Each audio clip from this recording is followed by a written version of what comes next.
harapan sugih ada, lacur sudah pasti ya. Ini sering kita dengar ya. Apalagi di luar jam sekolah, kadang-kadang jadi mereka agak ugal-ugalan pada saat mereka menaik sepeda motor ya. Kenapa?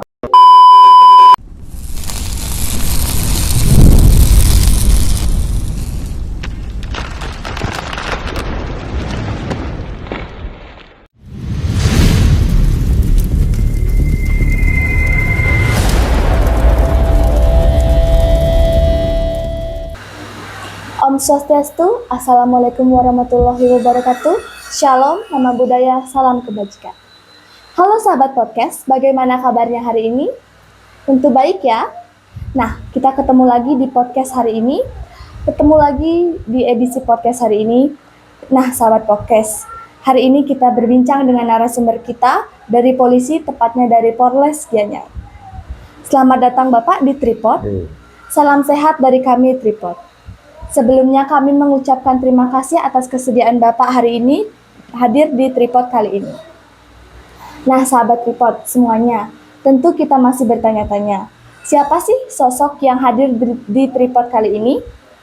Dan kira-kira kita akan membahas apa ya? Maka dari itu dengan hormat atas ketersediaan Bapak untuk memperkenalkan diri. Selamat pagi, Om Swastiastu. Assalamualaikum warahmatullahi wabarakatuh. Salam sejahtera, salam, nama budaya, rahayu buat kita semua. Jadi pertama saya ingin perkenalkan dulu. Jadi, nama saya Iwayan Antariksawan ya. Jadi alamat dari Polres Gianyar.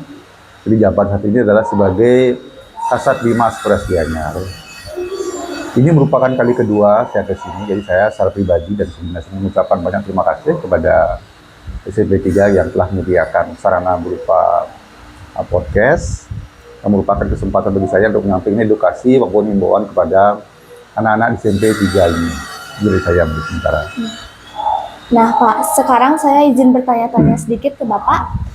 Kami para siswa SMP Negeri Hindu 13 Batu konsen apa kira-kira yang akan Bapak sampaikan untuk perbincangan hari ini? Oke, benar sekali. Jadi sebagaimana kita ketahui bersama bahwa baru beberapa bulan yang lalu, jadi tanggal 20 Oktober kemarin, kita sudah tahu bahwa kita sudah mempunyai presiden baru, Bapak Haji Prabowo Subianto sebagai presiden kita ya. Di dalam kebijakan beliau, dia disebut dengan Asta Cita, pada poin ke-7, jadi di sana disebutkan bahwa Bapak Presiden sangat konsen terhadap penegakan hukum ya.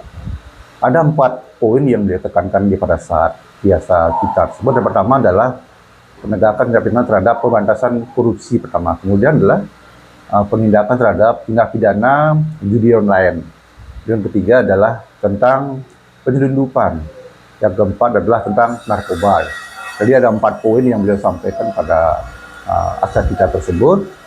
Nah, Bapak secara khusus hari ini menyampaikan tentang poin judi online ya. Jadi sebagaimana kita ketahui bersama bahwa data PPATK, jadi Pusat Pelaporan Analisis Transaksi Keuangan, dari tahun 2017 sampai saat ini 2024 terjadi kurang lebih hampir 600 triliun. Jadi uang Indonesia itu mengalir ke luar negeri. Sehingga Bapak Presiden sangat konsen terhadap masalah ini. Dengan itu, maka beliau memerintahkan dengan sangat tegas kepada semua lembaga hukum yang di Indonesia untuk melakukan tindakan-tindakan tegas terhadap tindak pidana tersebut. Bukan berarti bahwa tindak pidana yang lain diabaikan, tidak. Tetap dilaksanakan penegakan hukum. Tadi poin penting ini adalah 4 poin yang beliau sangat tekankan. Jadi Bapak ingin sampaikan bahwa judi online ini sudah sangat meresahkan. Jadi boleh dikatakan bahwa judi online ini sudah menjadi Indonesia sudah menjadi darurat judi online ya. Anak-anak SMP ini jadi menjadi sangat rentan terkenal atau bisa terdampak atau terpapar dari judi online. Makanya secara khusus hari ini jadi Bapak ingin menghimbau kepada anak-anak SMP 3, jangan sampai nanti ada anak-anak yang terlibat atau terpapar dari judi online ya.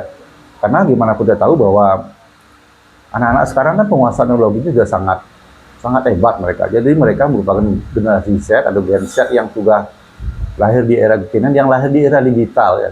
Jadi mereka sangat mudah mengakses informasi yang ada di media sosial. Sehingga mereka sangat rentan terkena oleh judi online ini. Ya. dalam data judi online disampaikan oleh PPATK tersebut dari masyarakat Indonesia yang kurang lebih hampir 4 juta masyarakat Indonesia sudah terpapar oleh judi online ini. Itu sangat menyedihkan sekali. Termasuk di antara dari 4 juta itu termasuk di antara adalah rata-rata anak yang masih berumur 10 tahun juga sudah terpapar dengan judi online ini. Nah, inilah makanya menjadi atensi kita yang sangat serius. Apabila ini dibiarkan, maka ya akan menimbulkan juga dampak-dampak dengan yang lain ya. Otomatis beberapa waktu lalu mungkin kita pernah dengar bahwa ada seorang istri yang sampai membakar suaminya ya. Karena tidak bisa memberitahu suaminya untuk menghentikan kegiatan judi online ini, sampai akhirnya istri menyampaikan melakukan tindakan seperti itu. Belum lagi nanti korban-korban yang lain akibat kehabisan uang, kehabisan modal, sampai bangkrut. Ini juga menimbulkan dampak-dampak yang bisa menyebabkan mereka melakukan tindak pidana ya. Sehingga boleh kita katakan bahwa hari ini saya sebutkan bahwa Indonesia sudah darurat judi online. Kita semua punya kewajiban untuk menghentikan itu ya, minimal kita mengedukasi dulu lah. Itu dari saya dulu ya. Nah, Bapak, kira-kira sudah sejauh mana permasalahan ini di Indonesia, khususnya di Bali? Hampir sama secara umum ya. Jadi secara umum saya sampaikan bahwa hampir setiap tahun terjadi peningkatan ya. Hampir setiap tahun terjadi peningkatan. Seperti saya sampaikan tadi, dari tahun 2017 terus sudah mulai masuk ke Indonesia. Kemudian setiap tahun terus meningkat, dan sampai sekarang perkiraan masyarakat yang telah melakukan judi online sudah sampai 4 juta orang ya, sampai 4 juta orang, bahkan sudah mulai masuk pada anak-anak. Jadi begitu parah judi online ini, maka kita punya wajib untuk menghentikan judi online ini. Karena apa? Sangat mudah mengakses judi online ini apabila mereka hidup di lingkungan yang bebas ya. Jadi lingkungan bebas, tidak sulit dan sulit dimonitor perkembangan mereka ya. Kita bisa melihat mereka apabila mereka sudah mengalami bangkrut, kadang-kadang baru orang tersadar ya. Jadi saya ingin menyampaikan bahwa jangan kita nunggu bangkrut kemudian kita baru tersadarkan bahwa kita salah melakukan ya judi online ini, karena semua dari rekayasa ya. Jadi beberapa testimoni menyatakan bahwa saya sempat menanyakan juga teman-teman yang testimoni mengalami melaksanakan judi online ini, ternyata mereka tidak pernah ada yang untung ya. Jadi padahal di masyarakat juga sering kita mendengar bahwa bahasa Balinya mengatakan bahwa harapan sugih ada, lacur sudah pasti ya. Ini sering kita dengar ya. Jadi harapan sugih ada, lacur sudah pasti ya. Itu di judi konvensionalnya seperti itu ya. Judi konvensional kadang memang ada orang kalah, orang menang. Tapi ujung-ujungnya semua akan rugi, apalagi yang judi online ya. Semua direkayasa ya. Korbannya rata-rata adalah kelas menengah ke bawah ya. Kelas menengah ke bawah. Jadi mereka rata-rata penduduk yang melakukan judi online ini, mereka mengalokasikan uangnya 50 sampai penghasilnya 50 sampai 70% ya. Jadi 50 sampai 70% penghasilan yang dia dapat dia gunakan untuk judi online ya. Kemudian para bandar-bandar ini juga memberikan kesempatan yang lebih mudah sekarang ya. Misalnya apa? Dulu deposit misalnya minimal 100 ya, 100.000 misal per orang. Sekarang sudah dipermudah lagi, bisa 50.000, bisa 10.000 pun mereka bisa melakukan judi online. Jadi kesempatan semua orang, termasuk yang kalangan menengah ke bawah, diberikan kesempatan luas-luasnya untuk mau main untung-untungan ya, mau untung-untungan. Padahal sudah jelas-jelas bahwa ini merupakan rekayasa ya. Tidak ada yang kaya ya, saya tekankan lagi ya. Tidak ada yang kaya ya. Tidak ada yang untung, semua dirugikan ya. Ya inilah yang mau kita hentikan sekarang ya. Itu dari saya, makasih. Berarti permasalahan judi online di Indonesia, khususnya di Bali, sudah cukup jauh ya Pak? Ya, sudah kemudian, kenapa sih judi online itu sulit untuk diberantas? Begini, jadi judi online ini kan merupakan kejahatan dunia maya ya, Jadi beda dengan kejahatan konvensional ya. Makanya kalau judi konvensional, dulu kan misalnya diancam hukum dengan undang-undang KUHP. Jadi kita undang-undang hukum pidana, undang-undang nomor 1 tahun 1946 ya. Undang-undang yang lama. Jadi pasal 303 maupun 303 bis memang mengatur tentang judi konvensional ya. Nah kemudian setelah maraknya mulai judi online termasuk kejahatan-kejahatan di media sosial, barulah terbit kemudian undang-undang ITE, jadi informasi transaksi elektronik ya. Termasuk terakhir adalah undang-undang nomor 1 tahun 2024 ya. Jadi undang-undang ITE yang terbaru. Jadi dalam pasal 27 diatur, jadi barang siapa ya, jadi mentransmisikan, mendistribusikan, mentransmisikan maupun mendistribusikan kepada khalayak umum dengan melawan hak, dengan sengaja, sehingga teraksesnya informasi ke khalayak umum itu diancam dengan hukuman penjara 6 tahun ya. Tapi ternyata meskipun ancamannya cukup tinggi, masih banyak juga sulit disebut. Karena ini merupakan kejahatan lintas negara ya. Contohnya begini, masyarakat kita yang notabene tinggal di Indonesia, tinggal di Bali, jadi mereka melakukan judi online yang rata-rata bandarnya berada di luar negeri, ya. Rata-rata di Asia Tenggara, seperti disebutkan misalnya mereka di Kamboja, ya. Jadi pusat-pusat bandar di Kamboja, gitu.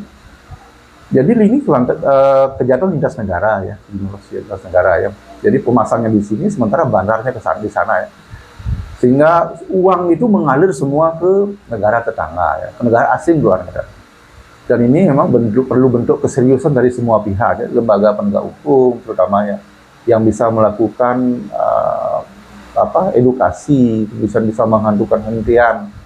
Ada kerjasama yang terintegrasi antara lembaga-lembaga penegak hukum, kepolisian, kemudian Kominfo yang sekarang sebutkan Komdigi, ya. Kalau dulu Kominfo, nah sekarang Komdigi, ya. Kemudian PPATK.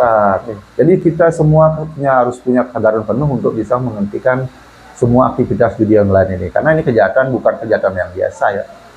Kalau saya bisa mengistilahkan ini mungkin bisa disebut sebagai extraordinary crime, ya. Jadi kejahatan kelas tinggi ini, ya, kejahatan kelas tinggi. Kenapa? Korbannya rata-rata adalah menengah ke bawah, ya. Jadi mereka-mereka yang sudah menengah ke atas, mereka-mereka yang sudah punya pengetahuan yang cukup dan cukup bijaksana, saya kira tidak akan kena kita, ya. Tidak akan kena. Karena kita kan berdasarkan kalau kita berpikir nalar, kita masangnya kemana, kemudian yang menang siapa. Nah, kemudian kadang-kadang orang tidak merasa rugi ketika dia masang 10.000, hilang uangnya 10.000, dia tidak merasa rugi kadang-kadang. Nah, kemudian ada apalagi dengan iming-iming yang begitu besar, yang masang 10.000 dapat 100 misalnya. Iming-iming yang begitu besar, kemudian orang akan menjadi tergiur untuk melakukan judi online. Memang berat memberantas, tapi saya pikir dengan kemauan semua pihak, dengan keseriusan semua pihak, dengan terintegrasi dalam penanganan kasus ini, masalah ini, saya kira, apalagi kita tahu bahwa Presiden punya komitmen yang kuat untuk akan menegakkan, memberantas judi online. Saya kira ke depan semua akan bisa kita atasi. Ya. Jadi cukup sulit ya Pak untuk memberantas permasalahan judi online ini. Mungkin Bapak ada sedikit tips tertentu sehingga kami para generasi penerus ini agar terhindar dari pengaruh judi online. Ya, benar sekali. Anak-anak itu perlu punya beberapa tips kira-kira, ya, yang menjadi mengingatkan diri anak-anaknya bahwa jangan sampai ini terjumus atau terpapar di judi online. Yang pertama adalah jangan pernah mencoba membuka situs judi online, ya. Jadi jangan pernah mencoba membuka situs judi online, ya. Itu pertama. Kedua adalah jangan pernah tergiur dengan iming-iming keuntungan yang besar, ya. Jangan pernah teriming-iming, ya. Kan tidak mungkin kita ujung-ujung masang sedikit kemudian dapat yang uang penghasilan yang berkali-kali lipat, ya. Kemudian sering juga terjadi media sosial itu malah judi online dipromosikan oleh para artis, ya. Jangan sampai tergiur, ya. Jadi ketika punya artis pujaan kemudian mempromosikan bahwa ini ada dengan masang sedikit bisa mendapat keuntungan besar, kadang-kadang anak-anak tergiur dia, ya, dengan artis-artis idolanya, ya. Jangan sampai tergiur, ya, karena semua baru-baru terakhir mungkin pernah dengar bahwa beberapa artis sudah dilakukan proses hukum terhadap mereka karena mereka mempromosikan situs judi online, ya. Jadi websitenya mempromosikan situs judi online, jadi mereka juga kena, ya, seperti itu, ya. Nanti pemasangnya pun kalau sampai terungkap kasus ini misalnya, karena kita di kepolisiannya juga sedang melakukan gencar-gencar terhadap pembatasan judi online ini, jangan sampai nanti ada anak-anak yang masang. Jadi kenapa? Dalam proses judi itu harus ada pemasang, harus ada bandar, ya. Jadi yang masang juga kena, jadi yang bandar juga kena, ya. Itu diatur dalam pasal 303 itu. Jadi bandar disebut dengan memberikan kesempatan. Jadi bandar judi disebut memberikan kesempatan. Sementara yang masang adalah menggunakan kesempatan. Itu bahasanya, ya. Jadi ada pemberi, ada menggunakan kesempatan. Seperti korupsi, ya. Ada yang menerima, ada yang memberi, seperti itu, ya. Judi juga sama seperti itu, ya. Ada yang menggunakan kesempatan, ada yang beri kesempatan. Sehingga semua diproses. Jangan sampai nanti anak-anak gara-gara ikut main judi online, mereka ikut diperiksa oleh polisi. Itu harapan Bapak yang sampai ya. Jadi harapan Bapak, semua guru-guru, semua orang tua, anak-anak juga ikut mengawasi dan mengedukasi anak-anak itu tidak terlibat dalam judi online ya. Ke depan, jadi beberapa tip itu ya, jangan tergiur, kemudian jaga buka mencoba, dan pergaul yang penting ya. Jadi bergaulan sesama teman itu sangat memegang peran penting ya. Kalau menurut hemat Bapak sih sebetulnya kita tidak punya teman sedikit tapi berkualitas ya, jauh lebih penting daripada punya teman Bapak banyak tidak berkualitas ya, jauh lebih penting seperti itu ya. Meskipun tidak banyak temannya tapi berkualitas mereka. Artinya pilih teman-teman yang baik, mereka akan terarah atau menuju pergaul-pergaul yang baik ya, seperti itu. Karena kita begini, sejak peradaban manusia ada itu memang masalah perjudian, prostitusi dan kejahatan lainnya tidak pernah hilang ya. Terus akan ada sepanjang peradaban manusia masih banyak, tapi setidaknya kita meminimalisir ya, mengurangi ya. Jadi memperkecil ruang gerak mereka ya. Nah, itu dari saya, Bapak. Terima kasih. Mungkin Bapak ada himbauan tertentu untuk di sekolah kami, tentunya di SMP Negeri Hindu 3 Belah Batu? Ya baik, Bapak ingin tambahkan lagi tentang tertib berlalu lintas ya. Data yang kami miliki di Polres Gianyar itu, kalau saya rutin jadi mengecek data, karena kita di Polres di ANEP setiap minggu ya, setiap minggu di ANEP perkembangan kecelakaan lalu lintas yang ada di Polres Gianyar ya, wilayah hukum Polres Gianyar. Jadi rata-rata kalau Bapak lihat itu per bulan rata-rata sampai terjadi 100 kali kecelakaan ya, 100, 110, 112, selalu seperti itu ya. Jadi kalau dirata-ratakan per hari, rata-rata di 3 sampai 4 kali per hari ya, kejadian kecelakaan lalu lintas. Ini cukup tinggi sebetulnya, cukup tinggi. Jadi bagi anak-anak, Bapak himbau jadi tertib berlalu lintas tidak hanya pada saat di sekolah saja ya. Jadi ketika masuk sekolah mungkin mau tertib, tapi ketika di luar sekolah ya, ternyata tidak tertib pada saat mengendarai sepeda motor ya. Karena secara aturan sebetulnya anak-anak yang masih SMP itu kan mereka rata-rata belum berumur 17 tahun ya. Ini syarat seseorang itu bisa memiliki SIM yang diawal dengan membuat KTP dan membuat SIM itu adalah umur 17 tahun ya. Otomatis kalau SMP itu kan belum berumur 17 tahun ya. Sehingga belum bisa membuat KTP, kemudian belum boleh menggunakan SIM ya. Belum boleh membuat SIM ya.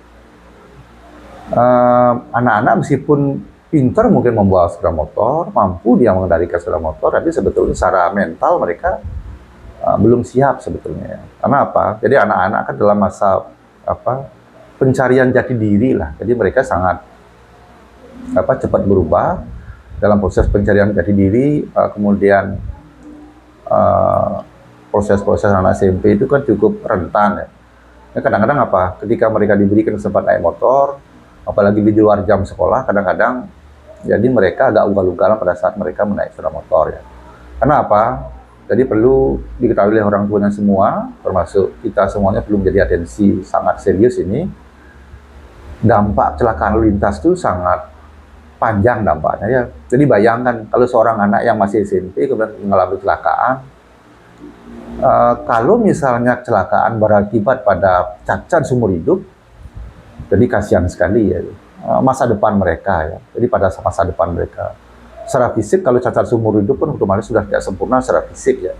Ke depan siapa tahu mereka punya cita-cita yang menjadi seorang polisi, menjadi seorang TNI ya, menjadi seorang aparatur pemerintah, kenapapun misalnya itu. Jadi kalau kita sudah cacat secara fisik tentunya menjadi kurang sempurna ya, kurang sempurna kita ya.